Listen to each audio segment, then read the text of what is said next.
कभी सोचा है पहले के लोग बीमार क्यों नहीं पड़ते थे? ना इतनी दवा थी, ना हॉस्पिटल थे, फिर भी जीवन संतुलित था, शरीर स्वस्थ था, क्योंकि उनका रिश्ता प्रकृति से जुड़ा हुआ था। सुबह सूरज के साथ उठना, खेतों में जाना, पेड़ों, मिट्टी और जल से जुड़कर जीना, यही उनका योग था, यही उनका आयुर्वेद था। लेकिन धीरे धीरे हमने हर चीज को सुविधा के नाम पर दीवारों में बंद कर लिया। जो काम खुली हवा में होते थे वो अब सीमित जगहों में होने लगे हैं। इससे शरीर और प्रकृति के बीच का संपर्क टूट गया। पहले जो पानी मिट्टी में जाता था वो धरती को सींचता था, अब वही पानी पाइपों से, टाइलों से होकर जमीन तक पहुंच ही नहीं पाता। पहले सुबह उठना, चलना, खेतों तक जाना, ये सब शरीर को स्वाभाविक रूप से सक्रिय रखता था। अब वही शरीर बंद घरों और मशीनों में बैठा रह गया है। परिवर्तन बुरा नहीं है, पर जब परिवर्तन प्रकृति से कटने लगे, तो आपको काटने लगे, तो असंतुलन शुरू होता है। और भाई राजीव दीक्षित ने कई साल इसी चीज पर काम किया कि कैसे देश के लोगों को आयुर्वेद से, नेचुरोपैथी से, प्रकृति से जोड़कर लोगों को स्वस्थ रहना सिखाना। तो मैंने भी अपनी जिंदगी का एक मिशन बनाया है कि मैं जब तक जीऊंगा लोगों को स्वस्थ रहना सिखाऊंगा, लोगों को बीमार नहीं पड़ना है। यही मेरे जीवन का मिशन है। और अब मैं एक और बात बोलूंगा, हमें यह नहीं कहना कि पुराना सब अच्छा था, पर यह जरूर समझना है कि स्वस्थ जीवन वहीं से शुरू होता है जहां प्रकृति से रिश्ता बना रहता है। तो सुविधा रखिए, पर प्रकृति को मत भूलिए, क्योंकि जब तक मिट्टी, हवा और जल के साथ आपका जुड़ाव रहेगा, आपका जीवन भी संतुलन में रहेगा। अभी हमारे शरीर में टॉक्सिन्स इकट्ठे होने लग गए, हमारा शरीर बीमार हो रहा है। तो मैं आप सब लोगों से हाथ जोड़ के विनती करता हूं, अगर आप स्वस्थ रहना चाहते हो, मौत को हराना चाहते हो, तो ये वीडियो देखिए। What about the pursuit of longevity? Everybody wants to live 100 years. I was asking you, आजकल इंडिया में भी ऐसे कई सारे देसी बायो हैकर्स से कई सारी चीज़ें होती हैं। फिर ब्रायन जॉनसन है जो कि अपने आप को इंजेक्ट भी कर रहे हैं प्लेटलेट्स से, अपने बेटे के प्लेटलेट्स से। क्या डेथ को डिफीट करना या एजलेस हो जाना? You want to live longer, should I tell you? Panchakarma in Ayurveda is the best rejuvenation you can ever do. Once a year, if you can do Panchakarma, you will detoxify yourself enough to live life healthily. तो सुना आपने, ये doctor Naresh Trehan जो Medanta hospital के मालिक हैं, वो क्या कह रहे हैं कि लंबा जीना है, स्वस्थ रहना है, मौत को हराना है, तो पंचकर्मा आयुर्वेद के 4 सूत्र हैं: आहार, विहार, शमन और शोधन। ये शोधन जो है वो पंचकर्मा का पार्ट है, और शमन है यानी कि दवाइयाँ, जड़ी बूटियाँ। विहार मतलब आपका लाइफस्टाइल, आहार मतलब आपके खाने पीने की timing.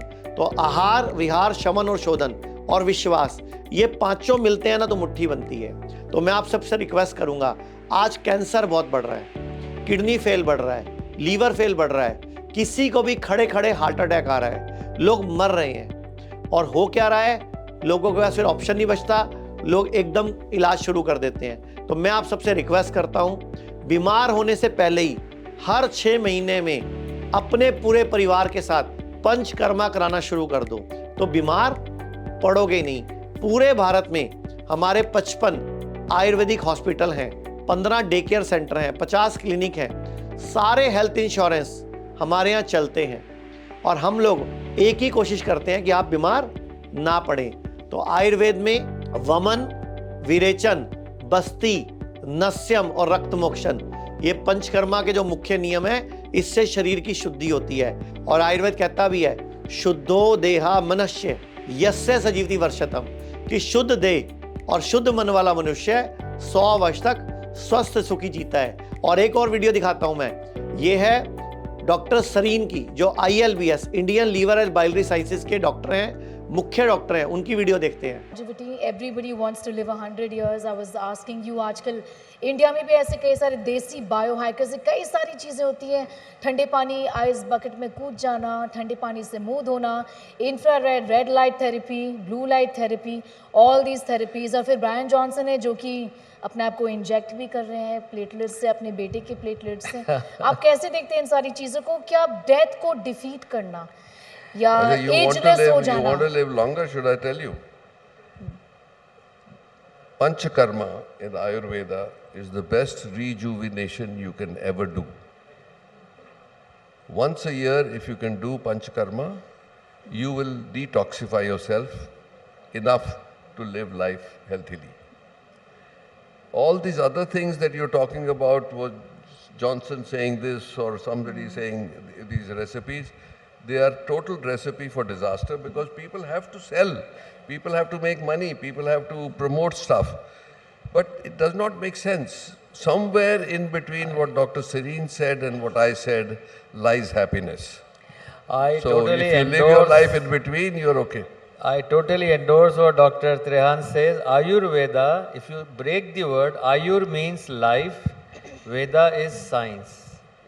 The science of life, Ayurveda doesn't mean medicine ही लेनी है. Ayurveda means आपकी दिनचर्या कैसी है, how you get up and how you live your day.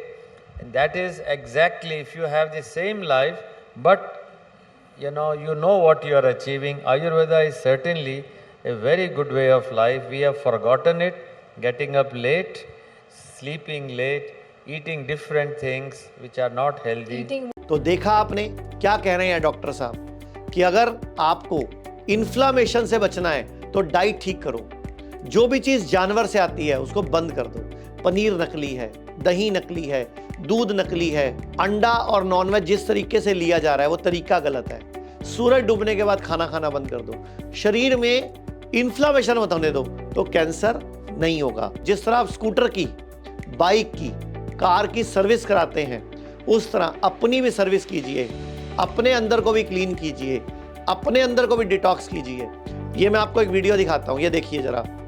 Advocate Ashwini Upadhyay, इनको घुटने में तकलीफ थी, इनके पापा को 77 की एज में, देखते हैं जरा। मेरे पिताजी का घुटना खराब हो गया, मैंने एम्स में दिखाया, बोले घुटना ट्रांसप्लांट करना पड़ेगा। राम मनोहर लोहिया में दिखाया, बोले घुटना ट्रांसप्लांट करना पड़ेगा। मैंने एक बड़े दिल्ली के प्राइवेट हॉस्पिटल में दिखाया, टॉप के डॉक्टर को, उन्होंने बोला इलाज करना पड़ेगा। हिम्स में गए चंडीगढ़, 10 दिन रहे, आराम से चल रहे, बढ़िया, घुटना ठीक हो गया। इसी तरीके से एक मेरे जानने वाले, उनकी डायलिसिस हो रही थी किडनी की, और वो हिम्स डेराबासी गए चंडीगढ़ में, हिम्स एक हिम्स है चंडीगढ़ में, वहाँ गए, कुछ नहीं हुआ, डायलिसिस बंद हो गई, बढ़िया आराम से काम कर रहे हैं, और वो भी कितने में, कुछ हजार में। तो देखा आपने क्या कहा एडवोकेट अश्विनी उपाध्याय ने कि 3 बड़े हॉस्पिटलों ने उनके पापा को बताया घुटना चेंज करना पड़ेगा, लेकिन वही घुटना उन्होंने रिपेयर कर लिया, वही घुटना उन्होंने ठीक कर लिया। आज वो साइकिल भी चलाते हैं, खेतों में काम भी करते हैं, और इंडियन टॉयलेट सीट पे भी बैठने लग गए हैं। और अश्विनी जी की खुद की छाती में 3 गांठें थी, वो भी उन्होंने ठीक कर ली। मुझे यहाँ पे 2-3 गांठें हो गई, तो मैं गया है किसी मित्र के पास, डॉक्टर है, उन्होंने देखा उखा, बोले ये तो निकलवाना पड़ेगा। हमने कहा निकलवाना? अरे हमने कहा तो 2-3 हो रखी है। बोले हाँ निकलवाना पड़ेगा। उन्होंने बोला कि ये जो 2-3 गांठें, एक यहाँ पे थी, एक इधर थी, 2-3 गांठें थी, इसको निकलवाना पड़ेगा। तब तक मनीष जी का शिविर लगा हुआ था, ये महीने में 2 बार लगाते हैं, 2 बार लगाते हैं, 3-3 दिन का शिविर। मुझे थोड़ा टाइम मिल गया, हमने कहा चलो इनके यहाँ चलते हैं। 3 दिन जाके वहां पे केवल मालिश मसाज हुआ, कोई दवाई नहीं खाई। जहां ऑपरेशन से 3 गांठ निकाली जा रही थी, मनीष जी के हिम्स में जाके केवल हमने वहां पे अपना 3 दिन मसाज वसाज हुई, थोड़ा वो स्टीम दिया, योग प्राणायाम किया, आहार किया। चौथे दिन गांठ तीन की तीनों गायब हो गई, और उन 3 गांठों के लिए ऑपरेशन कर रहे थे। उनके जानने वालों की किडनी फेल थी, उनका भी डायलिसिस बंद हो गया। ये सब हुआ इच्छा शक्ति से, खाने पीने के ध्यान से, लाइफस्टाइल से। तो आप भी सुधरिए और स्वस्थ रहिए। लोग कहते हैं आयुर्वेद गंभीर बीमारियों का इलाज नहीं कर सकता, लेकिन अगर पूरे भारत में कोई गंभीर बीमारी से परेशान है तो आयुर्वेद को ट्राई करने तो आ सकते हो ना, पंचकर्मा करा सकते हो, नुकसान तो कुछ होगा नहीं, लेकिन बॉडी हील कर गई तो जिंदगी आपकी बन जाएगी। और सभी प्रकार के हेल्थ इंश्योरेंस हमारे 120 सेंटरों पर चलते हैं।